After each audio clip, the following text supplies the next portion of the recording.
So this is going to be the first video for Note 78. We're going to start talking about logarithms. Here's the idea.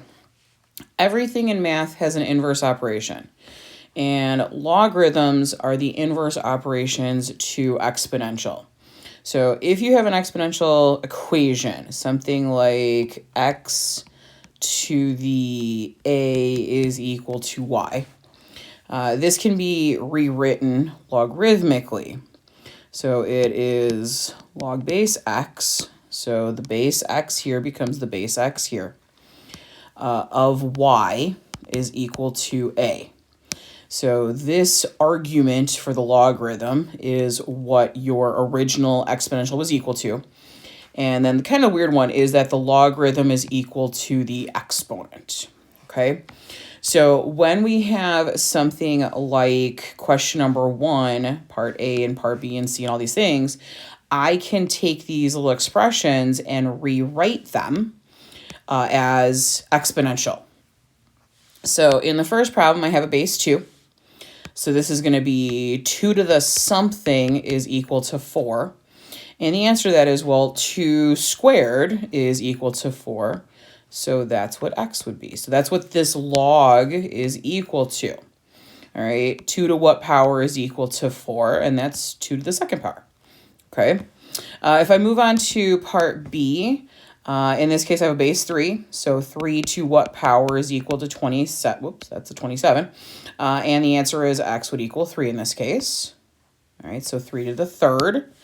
So 3 to what power equals 27? And that's 3 to the third. Now, what you're going to notice is some of these look like, oh, it's just writing down the base a whole bunch of times. Yeah, be careful.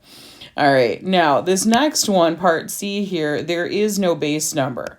So when you have a log where no base is explicitly written, we assume base 10. So this is 10 to what power is equal to 100? Well, 10 squared would equal 100. All right, so this is where I want you to be careful. You're not just writing down, oh, the answer is always the base, right? No, the answer is not, definitely not always the base.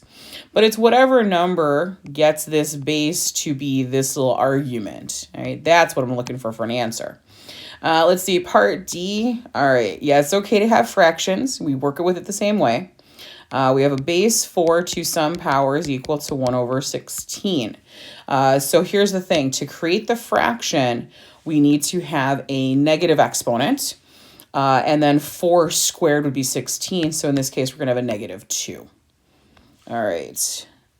And if you need to, you can double check some of these on a calculator, but you should know how to work between your positive bases here and a fractional answer here. I'm going to keep on working across. I think we got 2 more of them here. We do. So let's see what we got here.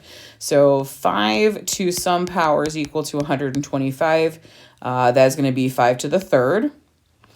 And then last but not least, we've got 3 to some power is equal to negative 3.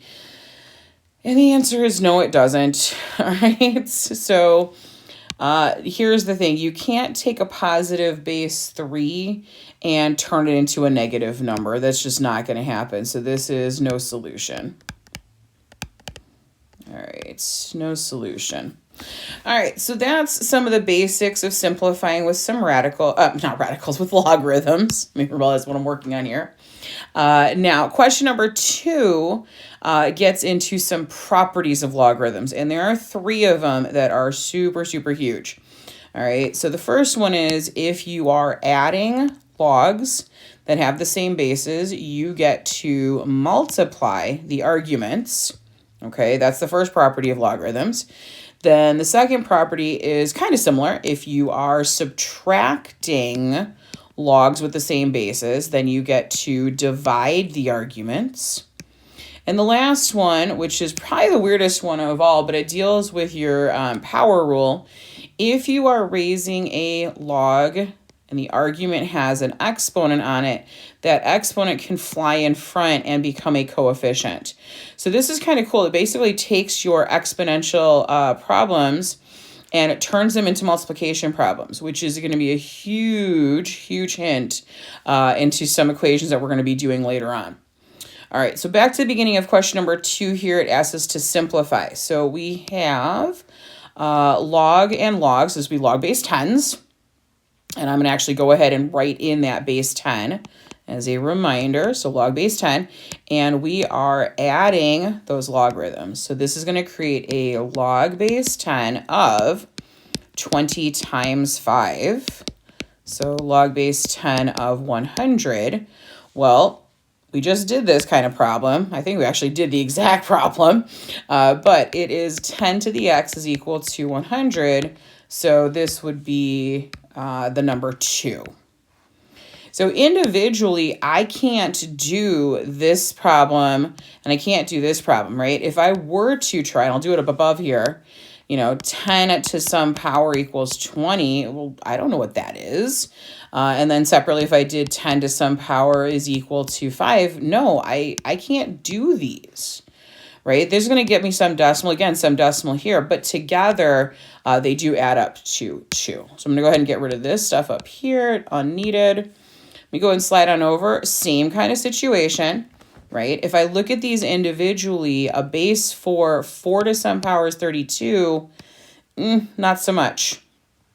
All right. So let's go ahead and combine these. So log base 4 of 32 times 2. So that would be log base 4 of 64.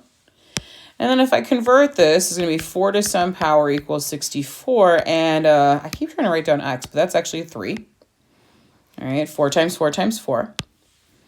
So that's part B. Sliding on over to part C, we've got a subtraction problem here. Now, one thing to please make sure about is that your logs have the same bases. All right, so I'm not going to try and do a trick question on you or anything like that, but just be aware they have to have the same bases for these properties to work. So in this case, we've got log base 5. Now we're subtracting our logarithms. This is going to be 75 divided by 3. So log base 5 of 25. 75 divided by 3 is 25. So let's see. 5 to some power is equal to 25. That is going to be 5 squared. All right, and last but not least is question part D here. We've got log base 3, and of course, double check. Both of them are log base 3s. So that's going to be 54 divided by 6. So log base 3, well, 54 divided by 6 should be 9. And so that's going to turn into 3 to some power is equal to 9. And so that's going to be the number 2, right? So I'm going to go ahead and close the video out here for this beginning part of logarithms. All right, so we did some simplification up at the top, evaluating these, and then applying properties of logarithms to also then evaluate. I'll create a secondary equation or secondary video for the next part, which is still dealing with properties of logs, but they do get a little bit more complicated in terms of solving. As always, please let me know if you have any questions or concerns. Other than that, I will see you in the next one.